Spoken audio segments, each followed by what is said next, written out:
अभिनंदन मित्रमैत्रिणींनो, अच्छे दिन आलेले आहे आणि ह्या आजच्या दिनमध्ये जर एखादा गुन्हा नोंदवला, त्या गुन्ह्याची नोंद व्हावी, FIR व्हावी म्हणून जर तुम्ही पोलीस स्टेशनला गेले तर पोलीस स्टेशनला या गुन्ह्याची नोंद नाही होत.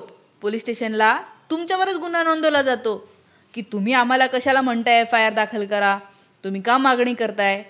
सेम प्रकरण झालेलं आहे. मागच्या आठवड्यातली पुणे पोलिसांनी, कोथरूडमधल्या पुणे पोलिसांनी 3 दलित मुलींना कशा प्रकारे छळ केला, त्यांना जातीवाचक शिवीगाळ केली, हे प्रकरण सगळीकडे गाजलं. तुम्हालाही ते माहिती असेलच. या प्रकरणामध्ये या 3 दलित मुलींची मागणी होती की ज्या पोलिसांनी जातीवाचक शिवीगाळ केली त्यांच्यावर गुन्हा नोंदवा. पण उलट काय झालं माहिती आहे, ह्या पोलिसांवर गुन्हा नाही नोंदवला गेला हो, ही मागणी करणाऱ्या लोकांवरच गुन्हा नोंदवलेला आहे. उलटा चोर कोतवाल को डाटे, ही जी फेमस म्हण आहे ना, की ज्यांनी गुन्हा केला आहे तेच काय करतात तर तुमच्यावर गुन्हा नोंदवतात. हा प्रकार या पुण्यामध्ये महाराष्ट्रात आज झालेला आहे. माझ्याकडे FIRची प्रत आहे ती, आणि ही बातमी पण आजच आलेली आहे. आता ते प्रकरण तुम्हाला माहिती आहे की काय झालं होतं. 3 दलित समूहामधून येणाऱ्या मुलींना पोलिसांनी कसा त्रास दिला. पोलिसांनी त्यांना त्यांच्या रूमवरून उचलून नेलं, त्यांना जवळपास 5 ते 6 तास डांबून ठेवलं. ज्या ठिकाणी CCTV नाही आहे त्या ठिकाणी त्यांना नेलं, मारहाण केली, जातीवाचक शिवीगाळ केली. आडनाव काय आहे, अच्छा तुझं आडनाव हे आहे म्हणजे तू महारच असणार आहे, महार आहे म्हणजे मग तू रंडीबाजीच करत असणार आहे, तुझ्या रूमवर पोरच येत असणार आहे, तुझा बॉयफ्रेंड नेमका कोणता आहे, पर्सनल चॅट वाचले, व्हॉट्सॲपचे चॅट वाचले, मग हे कोणासोबत तू काय बोलते, आणि तू वर नको बसू, तू खालीच बसायच्या लायकीची आहे, तू हे पाणी नको पिऊ, तू तर मारच खायच्या लायकीची आहे. या भाषेमध्ये या मुलींसोबत पोलिसांनी वर्तन केलं. आणि या मुलींचा काहीच दोष नव्हता. या मुलींनी फक्त एका सासरच्या छळाला त्रासलेल्या मुलीला मदत केलेली होती. आणि सासरच्या छळाला का त्रासली होती तर तो सासरा पण पोलीसमध्ये ऑफिसर होता. तर म्हणजे ज्या मुलींचा काहीच दोष नाही आहे त्यांना अशा प्रकारे पोलिसांनी हॅरॅस केलं, जातीवरून शिवीगाळ तर केली. आता जातीवरून जेव्हा शिवीगाळ होते असं इतक्या प्रकारे डिमीन केलं जातं तेव्हा याच्यासाठी एक ॲट्रॉसिटी नावाचा कायदा आहे आपल्याकडे, आणि ह्या कायद्याअंतर्गत गुन्हा नोंदवा म्हणून या सगळ्या मुलींची मागणी होती. 15 दिवसापूर्वी हे प्रकरण खूप गाजलं होतं. तुम्ही पाहिलं असेल की या ठिकाणी रोहित पवार आलेले होते, सुजाता आंबेडकर आलेले होते, अंजलीताई आंबेडकर आलेले होत्या, अनेक नेते आले होते, अनेक कार्यकर्ते तिथे दिवसभर ठिय्या मांडून बसले होते की ह्या पोलिसांवर गुन्हा नोंदवा.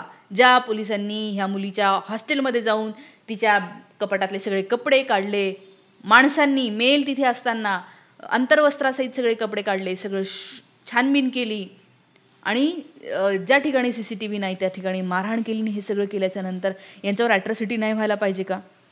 तर त्यांच्यावर ॲट्रॉसिटी व्हायचं तर ह्या पोलिसांनी जे लोक मागणी करत होते की गुन्हा नोंदवा गुन्हा नोंदवा त्यांच्यावरच गुन्हा नोंदवलेला आहे. हे असं प्रकरण जगामध्ये होणार नाही, मी म्हणते जगात नाही, पण ते भारतात, महाराष्ट्रात आणि तेही पुण्यामध्ये झालेलं आहे. याच्यावरून एक क्लिअर कट संदेश आहे गृहमंत्रालयाचा, ज्याचे सर्व आहेत देवेंद्र फडणवीस आणि त्यांची जी काही ही सगळी मनुवादी गँग आहे, या सगळ्यांकडून मला असं वाटतं की हा इनडायरेक्ट एक संदेश आहे की दलितांवर अत्याचार झाले तरी न्याय मागायला जाऊ नका, कारण न्याय मागायला जाल तर तुमच्यावरच आम्ही कारवाई करू, तुमच्यावरच FIR नोंदवू. असं होऊ शकतं, अशा कल्पना नाही आहे, झालेली आहे FIR. म्हणजे आता लोकांनी दाद कोणाकडे मागायची? गुन्हा झाला तर तुम्ही गुन्हा नोंदवा म्हणून पण म्हणायला जायचं नाही. ही अवस्था आज या देशाची झालेली आहे. अच्छे दिन आपल्याला पाहिजे होते, हे आलेले आहेत. हिंदू राष्ट्र काही लोकांना पाहिजे होतं, त्या हिंदू राष्ट्राची झलक आपल्याला थोडी थोडी मिळते आहे. कारण स्वाभाविक आहे, हिंदू राष्ट्र म्हणजे मनुस्मृती म्हणजे तो सगळा ढाचा ज्याच्यामध्ये सगळ्यात वरती एक वरचा वर्ण असेल, ब्राह्मणवरती, नंतर क्षत्रिय, वैश्य, क्षुद्र, आणि त्याच्यानुसार व्यवस्था असेल, आणि त्यामुळे क्षुद्र सगळ्यात खाली येतात, दलित तर त्याच्याही खाली येतात. त्याच्यामुळे त्यांच्यासोबत काय होणार तर मनुस्मृतीमध्ये ते आहेच की ते ये सब ताडन के अधिकारी, आणि त्याच्यामुळे ते ताडन होत आहे का, आली आहे का मनुस्मृतीचं राज्य? कारण की ते ताडन झालंय, मारपीटही झाली, आणि ह्यांनी आवाज उठवला तर नाही, आवाज नाही उठवायचा, तुमच्यावरच कारवाई करू. मनुस्मृतीमध्ये तर हेच आहे की दलितांना काहीच अधिकार नाही, नवीन कपडे घालायचा अधिकार नाही, कुठलीच मागणी करायचा अधिकार नाही, कुठलंही म्हणजे फक्त सेवा करायची वर्षांची आणि नियम मोडायचा नाही. नियम मोडला तर त्यांच्यावरच उलट दंड असेल. हे सगळं सेम चाललेलं आहे आणि हा क्लिअर कट मेसेज आहे या देशातल्या बहुजन आणि दलित समूहाला. हे सगळे फोटो तुम्हाला माहिती असेल की या मुली आंदोलन करत होत्या आणि किती हास्यास्पद ही FIR आहे, इतकी हास्यास्पद आहे. काय म्हणतायत तर BNSच्या कलम 173 नुसार गुन्हा नोंदवलेला आहे. कोणाकोणावर गुन्हा आहे ते हे सगळे 5-6 लोक जे प्रामुख्याने तिथे होते 3 दिवस लगातार, त्यांच्यावर काय नाव आहे ती श्वेता पाटील, सागर आल्हाट, स्वप्नील वाघमारे, दत्ता शेंडगे, त्याच्यानंतर परिक्रमा खोत, नितीन पाटील, ऋषिकेश भोलाणे आणि ॲडव्होकेट रेखा चौरे. या लोकांवर FIR झालेली आहे. म्हणणं काय आहे, सरकारी कामकाजामध्ये अडथळा आणला. ओ हो हो हो, आम्ही तुम्हाला FIR नोंदवून घ्या म्हणलं तर सरकारी कामकाजात अडथळा होतो. अरे सरकार बसलंय कशासाठी? तुम्ही जनतेचे सेवक आहात, तुम्ही मालक नाही आहात.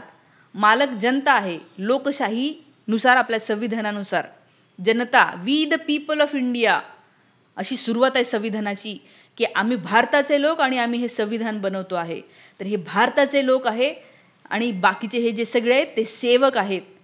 स्वतःला जेव्हा सेवा परमो धर्म वगैरे वगैरे बिरुद लावताना, तेव्हा सेवा करत असताना जेव्हा गुन्हा घडतो आणि जे पीडित असतात त्यांचा राग काय असतो ते बोलत होते. अहो गुन्हा नोंदवा, असं नका करू, आमची एवढीच मागणी आहे की FIR नोंदवा.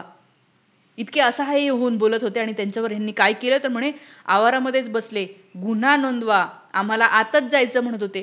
हो, पोलीस स्टेशन हे काय पोलीस ऑफिसरच्या नावावर सातबारा तर झालेलाच नाही. पोलीस स्टेशनचा, पोलीस स्टेशन हे सरकारी मालकीचं आहे, म्हणजे जनतेच्या मालकीचं आहे. म्हणजे पोलीस स्टेशनमध्ये या देशातला, महाराष्ट्रातला कुणीही रहिवासी जाऊ शकतो, मागणी मांडू शकतो, तक्रार निवारणासाठी विषय काढू शकतो.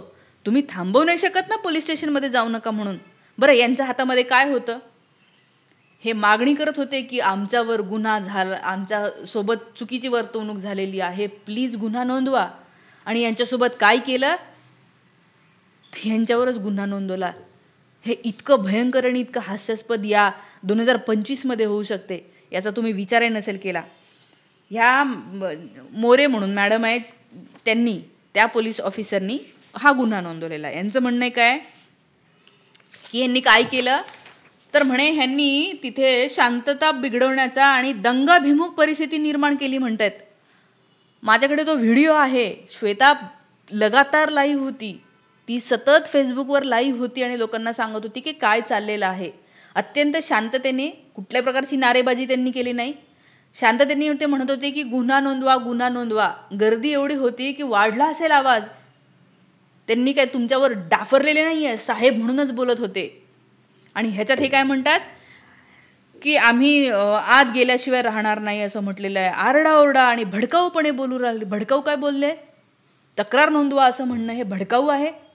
कुठं हिंदू मुस्लिम दंग्याचे नारे दिले होते तिथे? कुठल्या जातीचे नारे दिले होते तिथे? तिथे काहीच नव्हतं दिलं.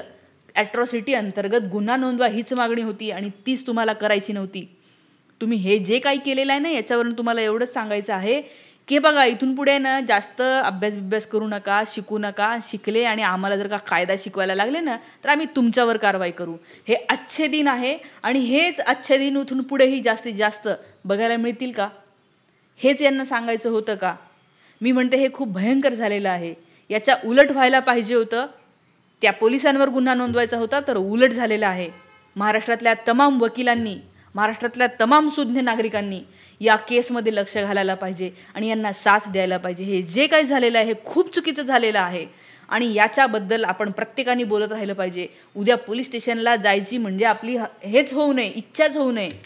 हीच तरतूद देवेंद्र फडणवीस आणि त्यांच्या खाली येणारी ही सगळी पोलीस व्यवस्था यांना म्हणायचं आहे का की येऊच नका पोलीस स्टेशनला, नाहीतर तुमच्यावरच गुन्हा नोंदवू. लोकांच्या कमेंट्स तुम्ही बघत असाल काय पद्धतीने लोक व्यक्त होत आहेत. आणि ही सगळी तक्रार म्हणजे हे वाचून मला असं झालं, बाप रे, कुठल्या सरकारी कामामध्ये अडथळा आला. हे महाराष्ट्र काय म्हणू, BNS कलम 189 हे याच्या अंतर्गत असं म्हणलं आहे की अनलॉफुल असेंब्ली असेल तर ही अनलॉफुल असेंब्ली आहे. गुन्हा नोंदवा म्हणून 5 लोक एकत्र आली, ही अनलॉफुल बेकायदेशीर आहे. अरे कशाला काय म्हणायचं हे यांना कळत नाही. हे खूप भयंकर आहे आणि आपल्याला आपल्या देशाला आणि राज्याला इकडे घेऊन जायचं आहे का, हा प्रश्न आहे. म्हणून याच्यासाठी बोलत राहा. आणि ही केस 3 दलित महिलांवर झालेल्या अन्यायाची होती. लाडक्या बहिणी म्हणणाऱ्या या लाडक्या बहिणींची केस होती. त्यांच्या बाबतीत सरकार कसं वर्तवणूक करते हे प्रत्येकाने नोट करा. बहुजनांसोबत इथून पुढे हे असं होत राहणार आहे का, हा प्रश्न आहे. तुमच्या याच्याबद्दलच्या सगळ्या प्रतिक्रिया मला कमेंट करून नक्की सांगा. थांबते. Thank you so much.